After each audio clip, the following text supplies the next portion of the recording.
Hello friends, கிடைக்காசில் இன்றைக்கி நல்லா நினச்சி ஷார்ட்டாக ரிவ்யூ பார்க்கலாம். ரோகிணியை வந்து பேய் விரட்ட போகிறேன் அப்படின்னு சொல்லிட்டு ஒரு இடத்துல வந்து கட்டம் போட்டு உட்கார வச்சுட்டு பக்கத்தில் பெருமெல்லாம் வச்சுட்டு உட்காந்துட்டாரு சாமியார். அதை பார்த்த உடனே வந்து ரோகிணி வந்து ஷாக் ஆகிடுறாங்க.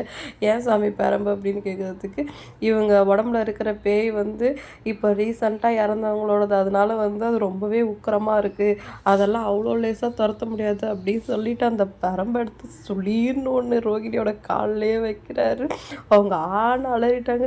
என்ன சாமி என் பொண்டாட்டி அடிக்கிறீங்க அப்படின்னு சொல்லி முளைச்சி கேட்கவும், நான் அவன் பொண்டாட்டி அடிக்கல, அவங்க உடம்புல இருக்கிற ஆத்மாவை தான் அடிக்கிறேன், அது இப்படியெல்லாம் அடித்தாதான் வலி தாங்க முடியாமல் அந்த உடம்பை விட்டு போகும் அப்படின்னு சொல்லிட்டு, இதுக்கு என்ன வைத்தியம்னால் மனோஜை கூப்பிட்டு இன்னொரு பெரம்பை கொடுக்குறாரு. கொடுத்த 3 நாளைக்கு காலையில் சாப்பிட்றதுக்கு முன்னாடி நைட்டு சாப்பிட்ட பிறகு 3 நாளைக்கு வந்து நீங்கள் இதால் வந்து வலிக்கிற மாதிரி அடிக்கணும்.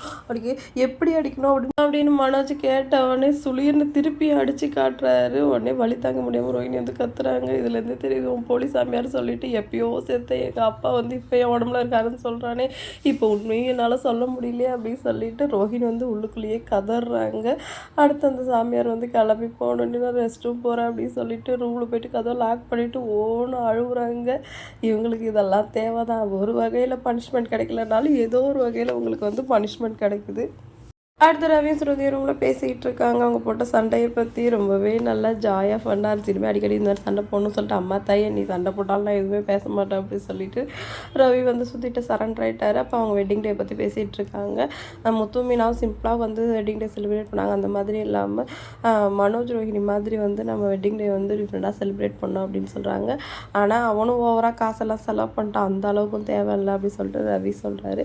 சரி உன் மனசில் என்ன ஆசை இருக்கோ அதை சொல்ல, அந்த மாதிரி பண்ணிடலாம் அப்படி சொல்லிட்டு ரவி சொல்லவும், நம்ம வெட்டிங் வந்து அவசரமாக நடந்தாலும் ஃபோட்டோ ஷூட்லாம் எதுவும் பண்ணலை, அதனால் 3 நைட்டில் கேக் கட் பண்ணி நம்ம வெட்டிங் டே செலிப்ரேட் பண்ணோம், அதே மாதிரி நிறைய ஃபோட்டோ ஷூட்லாம் பண்ணணும் அப்படின்னு சொல்லிட்டு ஸ்ருதி சொல்கிறாங்க. சரி ஓகே. அதே மாதிரி 2 டைப் ஆஃப் வந்து கேரளா ஃபுட்டும் இருக்கணும், தமிழ்நாடு ஃபுட்டும் வச்சு பெரிய பார்ட்டி பண்ணணும் அப்படின்னு சொல்லிட்டு ஸ்ருதி சொல்கிறாங்க. சரி அந்த மாதிரியே பண்ணிடலாம் அப்படின்னு சொல்லிட்டு ரவி சொல்கிறாரு. அடுத்த சில முத்து வண்டி போட்டிட்டு போயிட்டுருக்காரு. வண்டியில் அவர் வந்து அழுதுட்டுருக்காரு. என்ன ஏதுன்னு கேட்கவும், அப்பா வந்து இறந்துட்டாங்க சார், நான் ஊருக்கு போகிறதுக்காக கிளம்பி போயிட்டுருக்கேன், ஒரு 20 நிமிஷத்துக்குள்ளே ட்ரெயினை பிடிக்கலன்னா அவரோட கடைசி இதனால் பார்க்க முடியாது அப்படின்னு சொல்லவும், முத்து சரி சார் போயிடலான்னு ட்ரை பண்ணுறாரு. டிராஃபிக்காக இருக்குது சரின்னு சொல்லிட்டு நோ என்ட்ரியில் போயிடுறாரு.